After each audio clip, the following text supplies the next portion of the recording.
Hello, my name is Tim Robinson, and this is my project proposal for my research in agriculture class.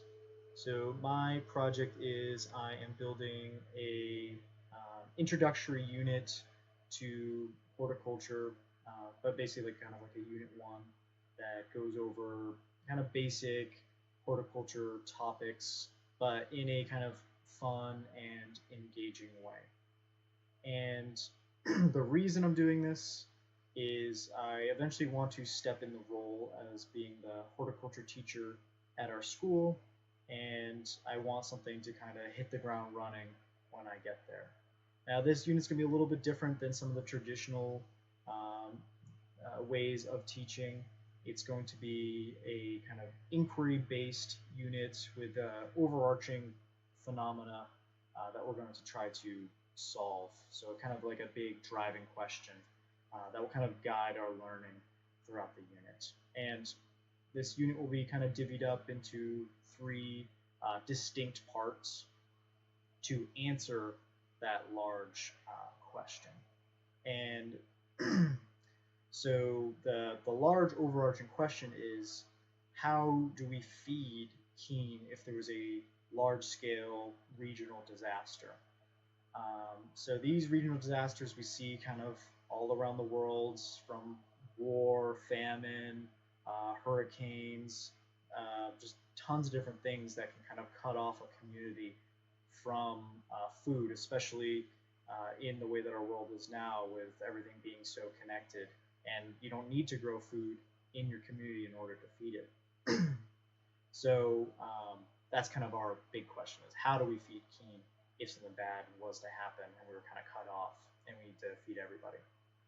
So part one of the unit, and we can kind of sum down part one into a smaller question, is where is the best place in Keene to grow all this food that we need?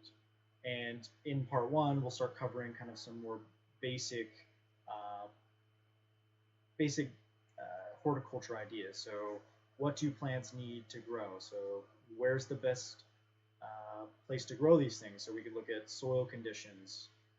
We could look at lighting conditions at Keene because Keene's got mountains around us. We would look at availability of water around our area and some other kind of basic how do plants grow. And our first kind of um, mini summative assessment might be looking at a map, looking at a bunch of different data, and being like, all right, you have to now plan where our farm is. Where do you want it to go? And then they would kind of write me out a model, or make me a model, write me out kind of an argument. That might be our first assessment going into kind of part one. And then part two is what kind of plants what kind of plants would be best, so kind of crop selection, to feed this enormous amount of people and grow them in a shorter amount of time. So we could look at the different kinds of plants, looking at how they grow, looking at what their needs might be.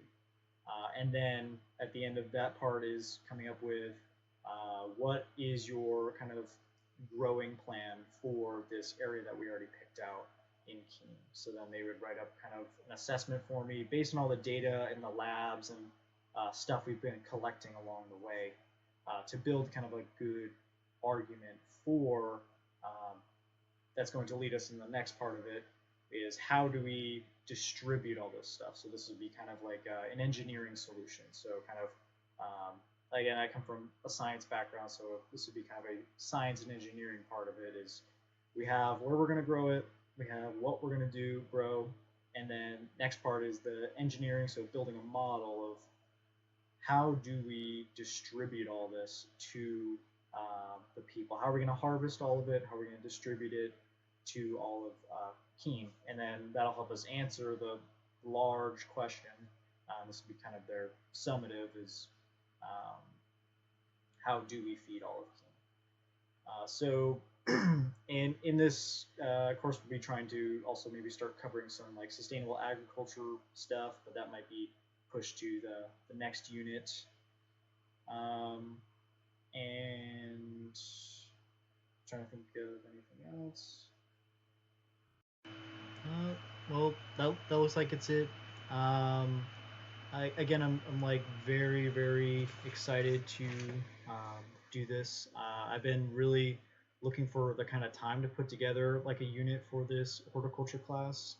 Uh, so like this project's perfect for me. So I guess my timeline for this is kind of by October. I kind of want like a skeleton and maybe like some assessments, and then by November start getting in all like the student handouts in labs and stuff like that, and then a by the end of it, I want like a good kind of like teacher step by step on kind of how to perform this. So when I pick this up in a year or two, whatever, I know kind of what I'm looking for, what I want to do, and kind of what my objectives are for each class. If you have any questions for me, please leave them down in the replies. Uh, and yeah, I'll be looking at some of your guys' other videos, and I'm excited to see what everyone else is kind of doing. Bye.